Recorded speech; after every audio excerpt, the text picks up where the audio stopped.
हमारी संस्कृति, हमारे संस्कार सदा रहें हमारे साथ। सब्सक्राइब करें तिलक। बाल गोपाल, मुरलीधर, गिरधारी, योगेश्वर, द्वारिकाधीश भगवान श्री कृष्ण के अनगिनत नाम हैं और उनकी महिमा अपरंपार है।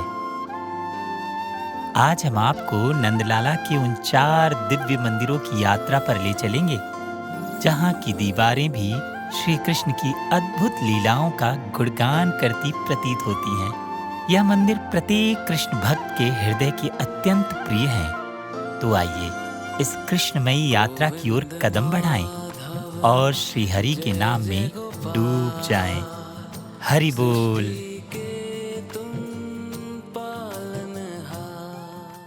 आज हम आपको दर्शन करवाने जा रहे हैं भिवानी स्थित गीता भवन मंदिर एवं आश्रम के।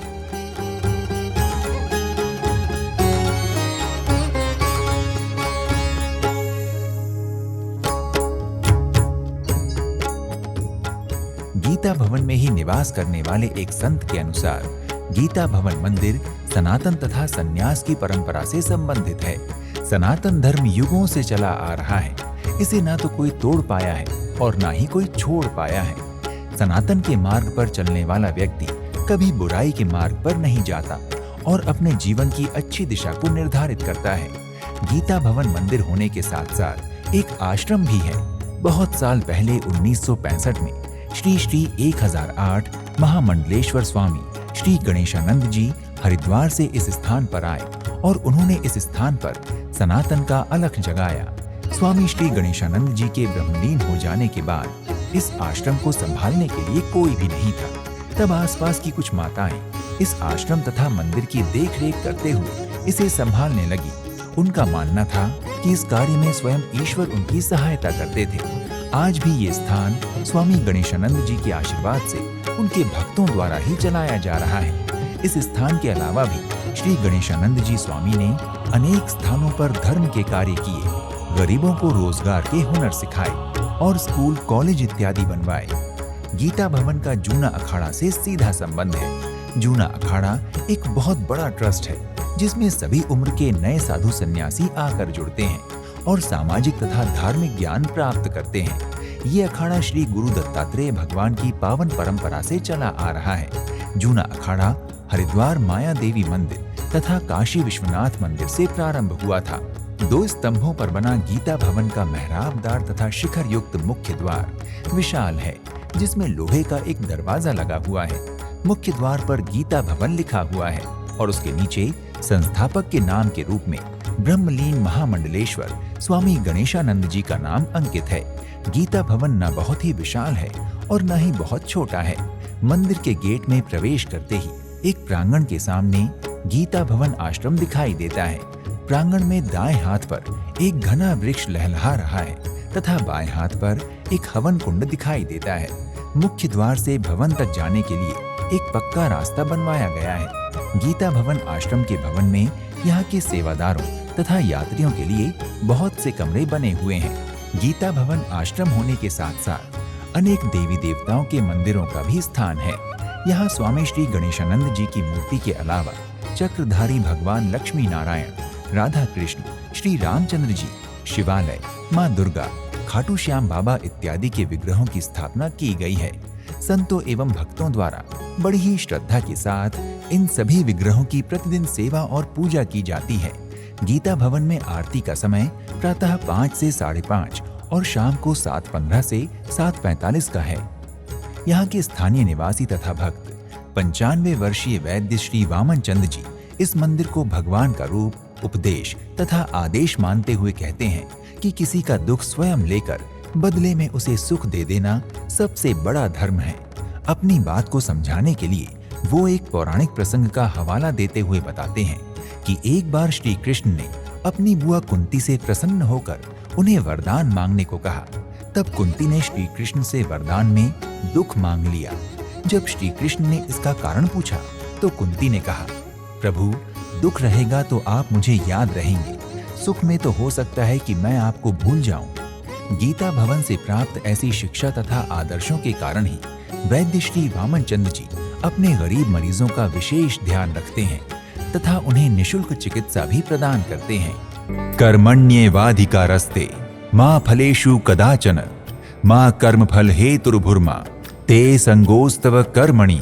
अर्थात तुम्हारा अधिकार केवल कर्म करना ही है, कर्मों के फल पर तुम्हारा अधिकार नहीं है। अतः तुम निरंतर कर्म के फल पर मनन मत करो और अकर्मण्य भी मत बनो।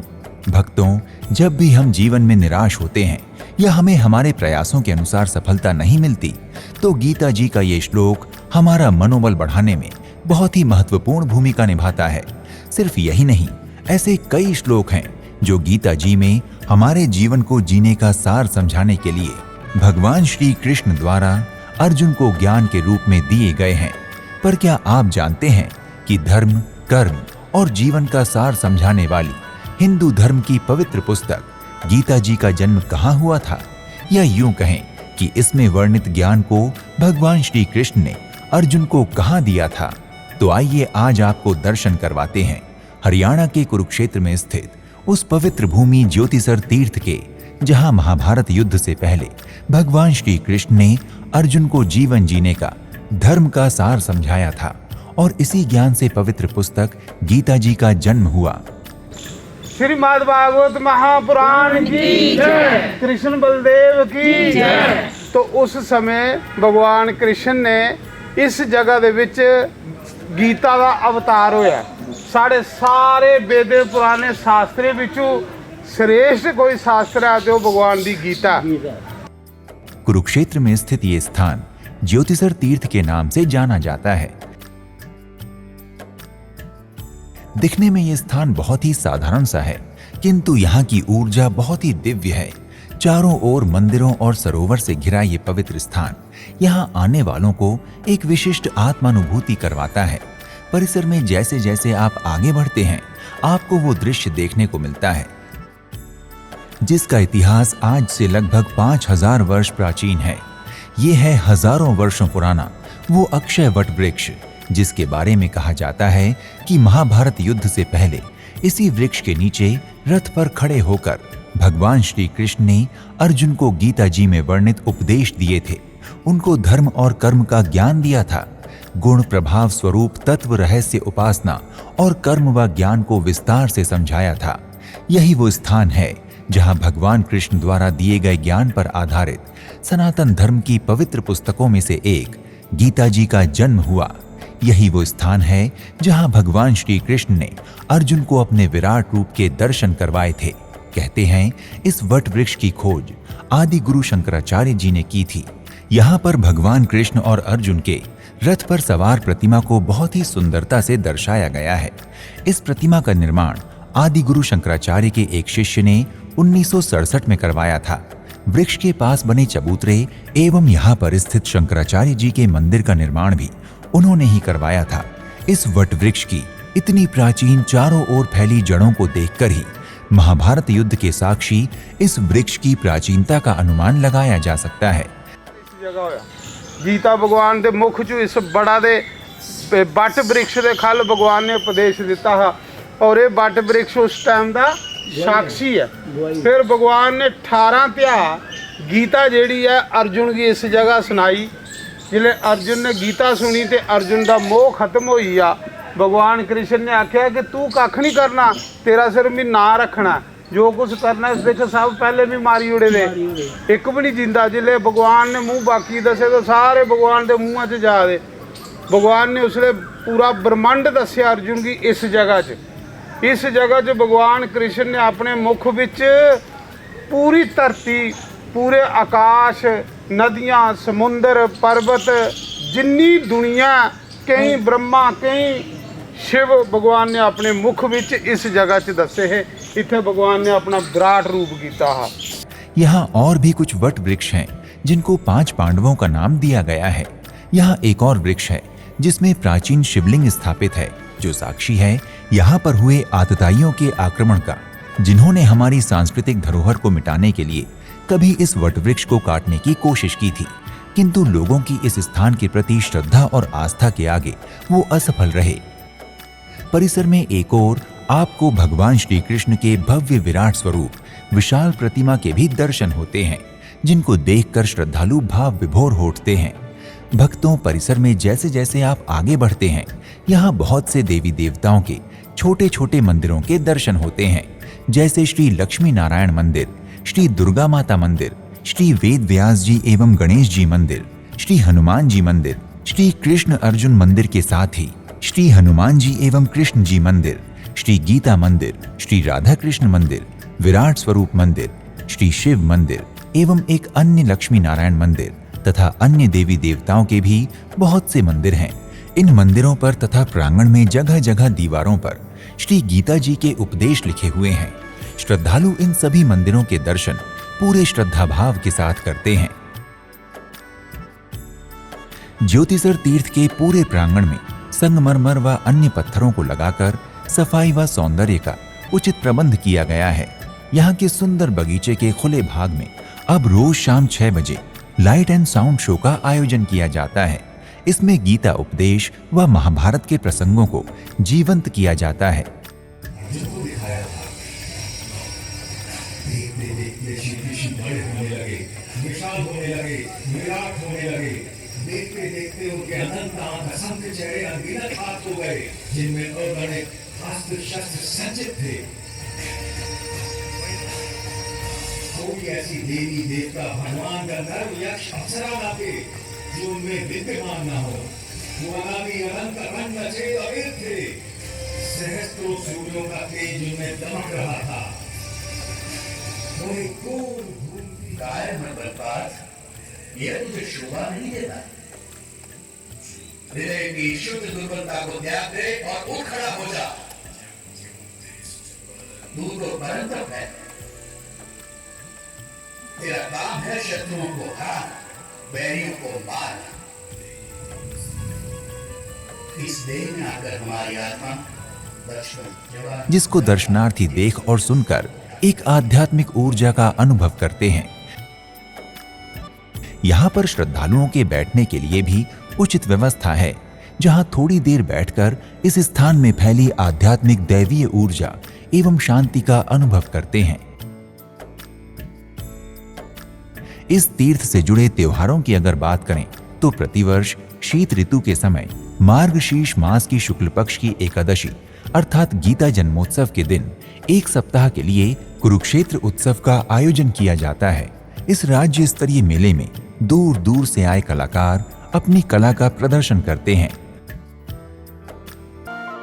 जय श्री कृष्ण। आप सभी का हमारे लोकप्रिय कार्यक्रम दर्शन में हार्दिक अभिनंदन। भक्तों, आज हम आपको दर्शन करवाने जा रहे हैं श्री कृष्ण प्रणामी संप्रदाय मंदिर के, जो बहुत ही भव्य एवं सुंदर मंदिर है। तो आइए दर्शन करते हैं इस प्राचीन और दिव्य श्री कृष्ण प्रणामी मंदिर के। ये हमारा मंदिर श्री कृष्ण प्रणामी संप्रदाय से है। श्री कृष्ण प्रणामी संप्रदाय गुजरात से प्रारंभ हुआ आज से 500 साल पहले। इसके संस्थापक श्री देवचंद जी महाराज थे और दूसरे हमारे महागुरु हुए हैं स्वामी प्राणनाथ जी। उन्होंने पूरे देश के अंदर इसका प्रचार प्रसार किया और उसके पश्चात इस मंदिर की स्थापना ईस्वी सन 1980 में 81 में परम आदरणीय श्री सद्गुरु महाराज श्री राधिका दास जी के कर कमलों के द्वारा हुआ था। श्री कृष्ण प्रणामी मंदिर हरियाणा के भिवानी जिले में स्थित है, जो श्री राधा कृष्ण जी को समर्पित है। श्री कृष्ण प्रणामी संप्रदाय भी प्राचीन संप्रदाय है। इस संप्रदाय का प्रारंभ लगभग 450 से 500 वर्ष पूर्व हुआ था। इस संप्रदाय के जनक हैं श्री देवचंद जी महाराज, जिन्हें स्वामी निजानंद जी महाराज के नाम से जाना जाता है।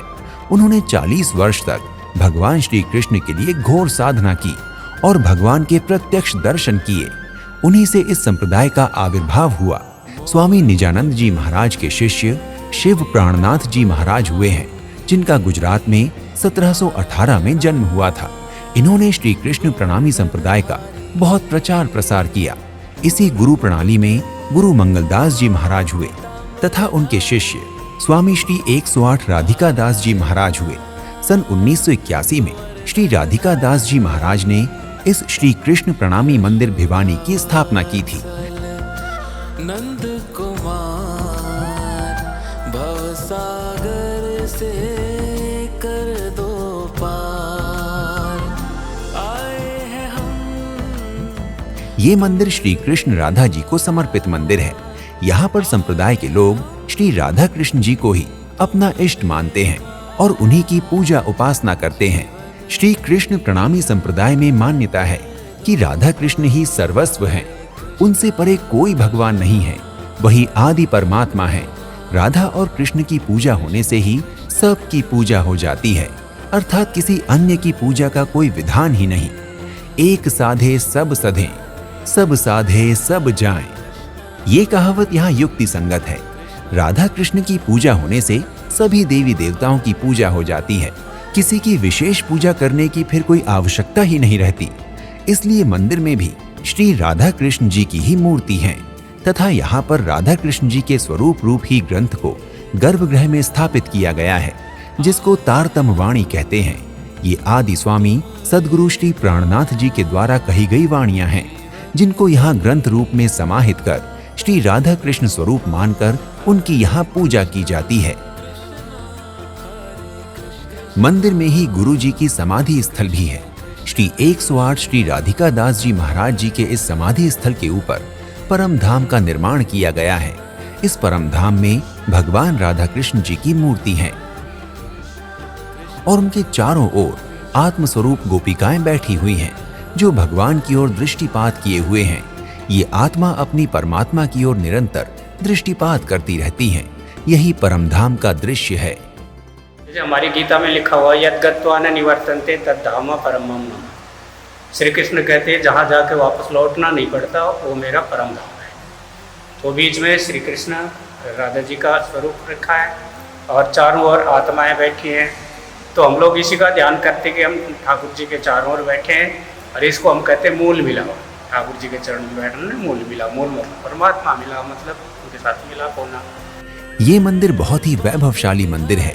यहाँ दीवारों पर कांच पर सुंदर कलाकृतियां बनाई गई हैं तथा श्री कृष्ण प्रणामी संप्रदाय के अलग अलग शहरों के मंदिरों के दृश्य भी यहाँ दीवारों पर अंकित किए गए हैं। यहाँ भगवान श्री कृष्ण की लीलाओं को दीवारों पर दर्शाया गया है।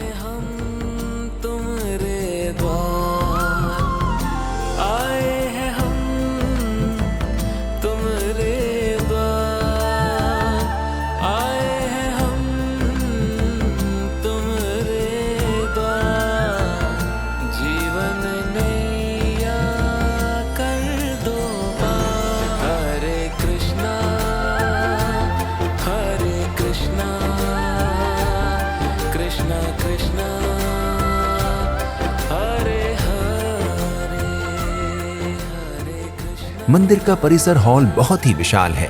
यहाँ पर एक साथ बैठकर बहुत संख्या में भक्तजन सत्संग, कीर्तन, कथा आदि में भाग ले सकते हैं। श्री कृष्ण प्रणामी मंदिर एक दिव्य मंदिर है। यहाँ पर होने वाले कथा, कीर्तन और भगवान नाम की ऊर्जा चारों ओर संचरित होती रहती है, जो आप यहाँ बैठकर अनुभव कर पाते हैं। यहाँ मान्यता है कि सच्चे मन से अरदास करने से भगवान अपने परम धाम को भी दे देते हैं। फिर लौकिक वस्तु तो क्या चीज है।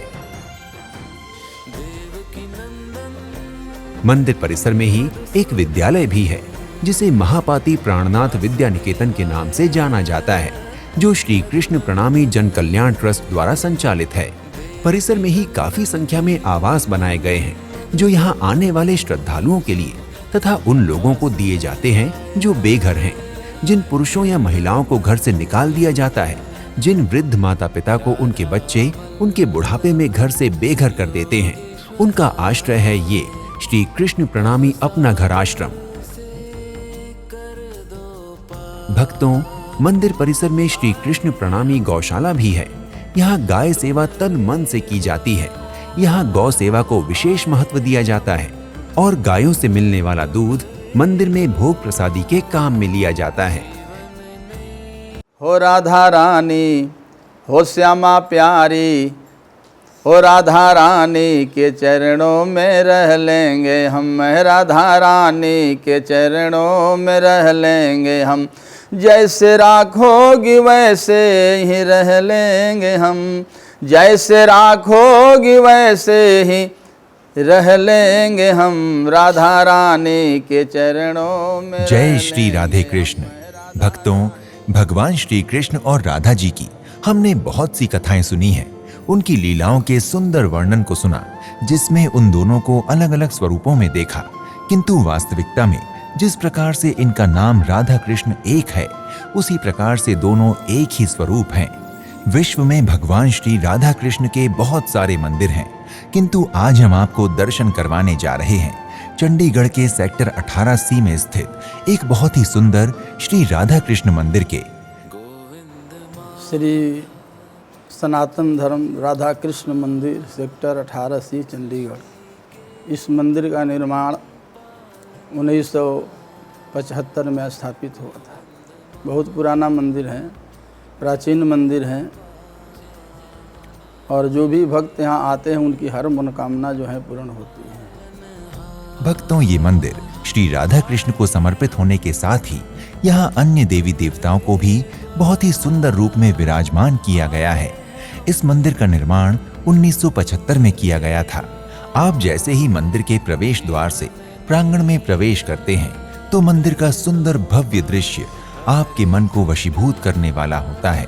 पक्की फर्श के बने इस सुंदर प्रांगण में आपको एक ओर श्री हनुमान जी महाराज की बहुत ही विशाल, सुंदर, भव्य प्रतिमा के दर्शन होते हैं। जैसी वीर बलशाली हनुमान जी की प्रकृति पौराणिक कथाओं में बताई गई है, इस प्रतिमा में उस प्रकृति की झलकियां मिलती हैं। यहीं पर हनुमान जी की एक और छोटी सी प्रतिमा विराजित है, जिनके दर्शन कर भक्तगण ऊर्जावान अनुभव करते हैं। मान्यता है कि हनुमान जी को यहाँ पर सिंदूर चढ़ाने से भक्तों की सभी मनोकामनाएं पूर्ण होती हैं। इसलिए यहाँ हर मंगलवार भक्तों की भारी भीड़ देखने को मिलती है। प्रांगण में दूसरी ओर भगवान शिव की भी एक बहुत ही सुंदर प्रतिमा स्थापित है। भोलेनाथ के दर्शन पूजन कर श्रद्धालु मंदिर के अंदर प्रवेश करते हैं। मंदिर में प्रवेश करते ही सामने ही राधा कृष्ण की बहुत ही सुंदर प्रतिमा के दर्शन होते हैं, जिनकी एक झलक ही किसी भी भक्त के चित्त को वशीभूत करने वाली होती है। श्रद्धालु श्री राधा कृष्ण के दर्शन कर भाव विभोर हो उठते हैं और अपनी मनोकामनाओं की पूर्ति की उनसे प्रार्थना करते हैं।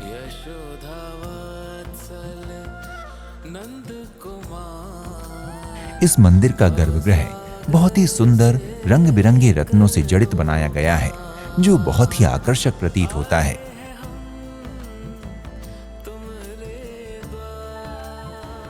ऐसी भगवान की छवि जो है किसी मंदिर में नहीं मिलेगी जैसी यहाँ पर है। मंदिर के परिक्रमा मार्ग में अन्य देवी देवताओं के भी मंदिर बने हुए हैं, जिनमें भगवान गणेश जी विराजमान हैं, हनुमान जी विराजमान हैं, भगवान भोलेनाथ अपने सपरिवार विराजमान हैं। श्रावण में भगवान भोलेनाथ का प्रतिदिन रुद्राभिषेक किया जाता है तथा हर सोमवार को खीर व मालपुए का भोग लगाया जाता है। यहाँ श्री राम, सीता और लक्ष्मण जी की सुंदर प्रतिमाएं भी स्थापित हैं। माँ दुर्गा बहुत ही सुंदर रूप में विराजमान है तथा शीतला माता का भी मंदिर है। इन सभी मंदिरों की दीवारों को बहुत ही सुंदर कांच के टुकड़ों से सजाया गया है। श्रद्धालु सभी देवी देवताओं की पूजा बहुत ही श्रद्धा भाव से करते हैं।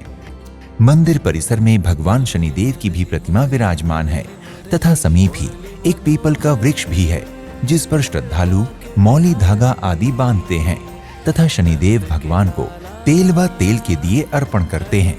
मंदिर की दीवारों पर भगवान भोलेनाथ, श्री राधा कृष्ण व श्री लक्ष्मी नारायण जी के सुंदर चित्र बनाए गए हैं। प्रांगण में सिंहों की प्रतिमा एवं फव्वारा बहुत ही शोभनीय प्रतीत होता है। मंदिर में आरती का समय प्रातः 5:15 बजे है तथा सायंकालीन आरती का समय 7:15 बजे का है। आरती के बाद भजन कीर्तन किया जाता है, फिर सभी भक्तों में प्रसाद का वितरण होता है। मंदिर में दीपावली, श्री कृष्ण जन्माष्टमी, श्री राम नवमी, हरतालिका तीज, महाशिवरात्रि, श्रावण, नवरात्रि सभी उत्सव बहुत ही हर्षोल्लास के साथ मनाए जाते हैं। तुलसी विवाह के उत्सव पर मंदिर को बहुत ही सुंदर रूप में सजाकर विशाल भंडारे का आयोजन किया जाता है। मंदिर का प्रबंधन मंदिर ट्रस्ट द्वारा किया जाता है। हर माह के प्रथम रविवार को मंदिर में भंडारे का आयोजन भी होता है, जिसमें दूर दूर से लोग प्रसाद ग्रहण करने आते हैं। मंदिर के समीप ही एक पार्क है, जहां श्रद्धालु थोड़ी देर विश्राम कर यहाँ फैली दिव्य ऊर्जा का अनुभव करते हैं। परंतु अंततः इस कृष्णमयी यात्रा का यही विराम होता है।